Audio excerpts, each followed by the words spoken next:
I use my relationships kind of like a mirror to see how I'm doing with myself. And sometimes... Well, that's a good thing to recognize, because everything that is happening around you is an accurate replication of your vibration. Okay.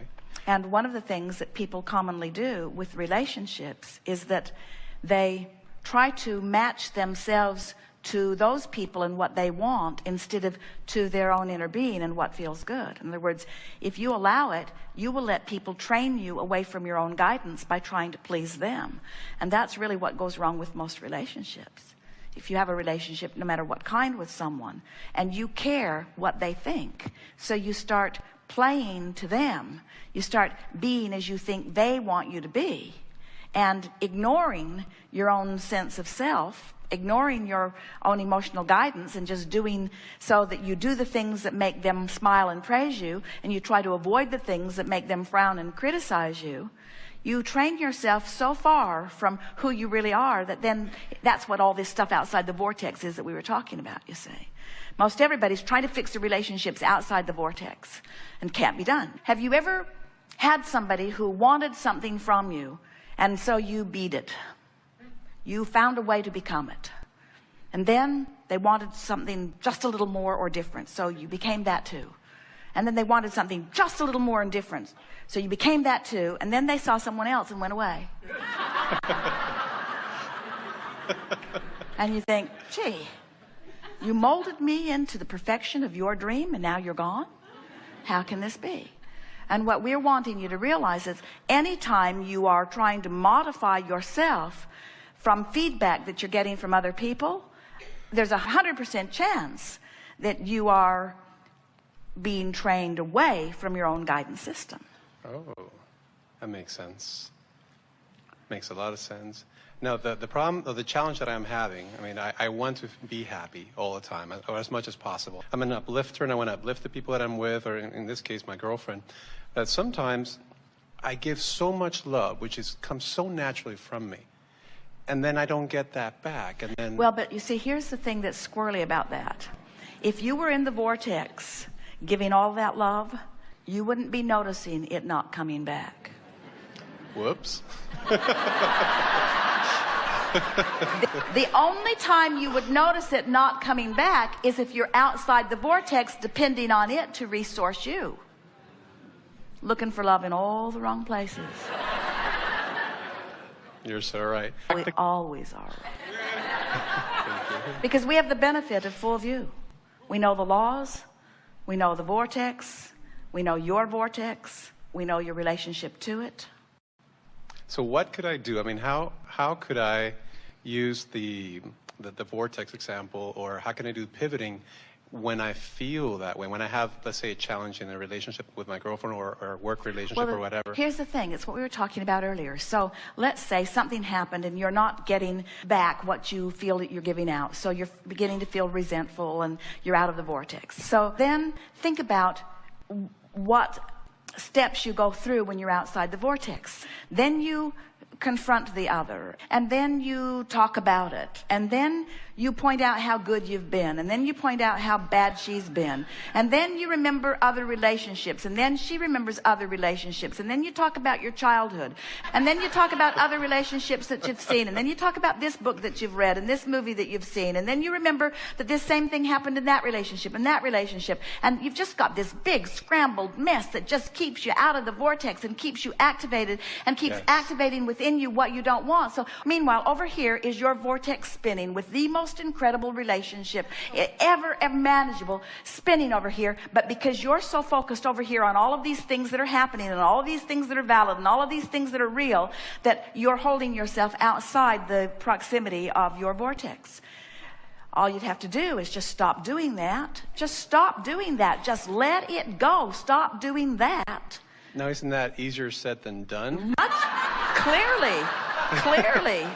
Clearly, but that is the work. In other words, every minute that you're mad, you're out of the vortex. Every minute that you're frustrated, you're out of the vortex. Every minute you're trying to get somebody else to understand what you mean, but they can't hear, you're out of the vortex. It's all wasted life, wasted words, wasted effort, wasted. Just get in the vortex.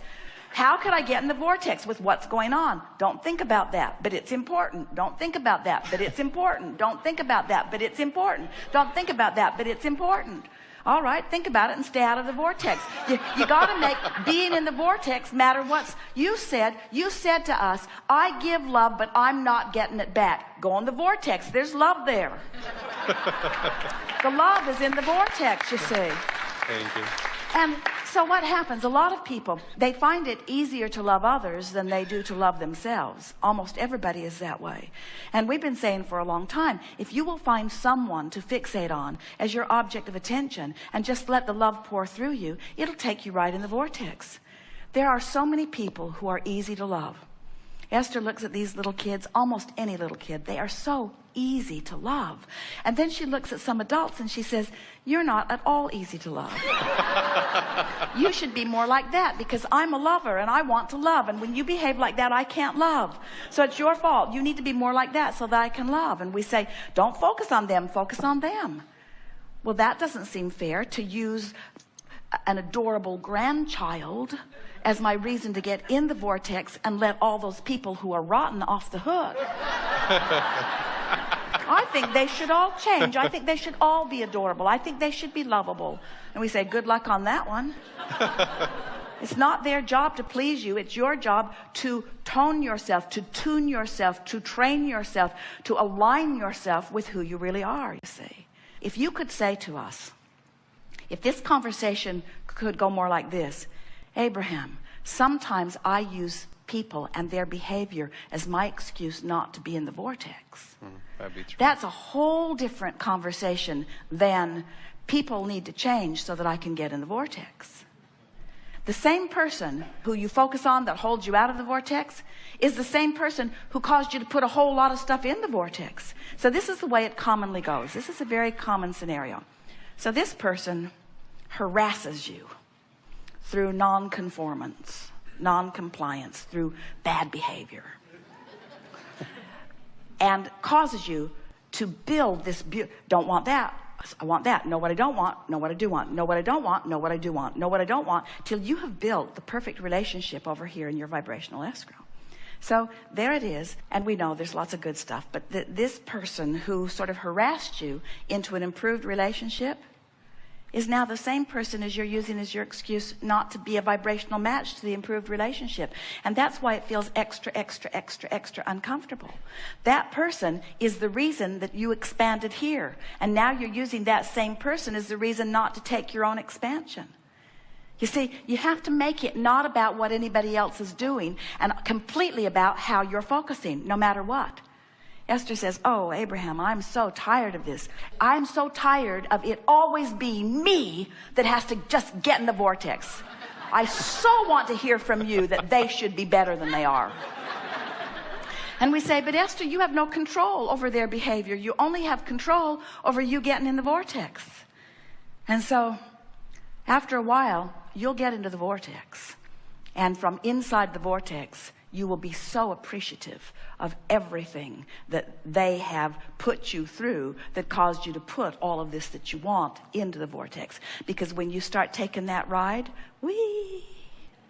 Now think about it. Think about the relationship that you ask, they give, you ask, they give, you ask, they give, you ask, they give, you ask, they give. And pretty soon you say, oh, this relationship doesn't do it for me anymore. I think I need a relationship of more adventure. Then there's a relationship. You know what you don't want, so you know what you do want, and then you know what you don't want, and you know what you do want, and then you know what you don't want, and then you know what you do want. And then you release your resistance, and whoo, and you say, oh boy, is this a good relationship? For a minute.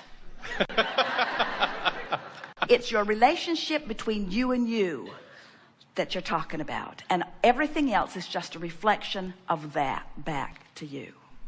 Every person you know has the potential of being so horrible you want to kill them, or so wonderful that you want to be with them forever. And the part they are showing to you is the part that is active in you. And you can blame it on them if you want. Who knows where it got started? Most of you spend your life, you started it, no, you started it, no, you started it, no, you started it. It doesn't matter who started it. We're both right there and we're both out of the vortex.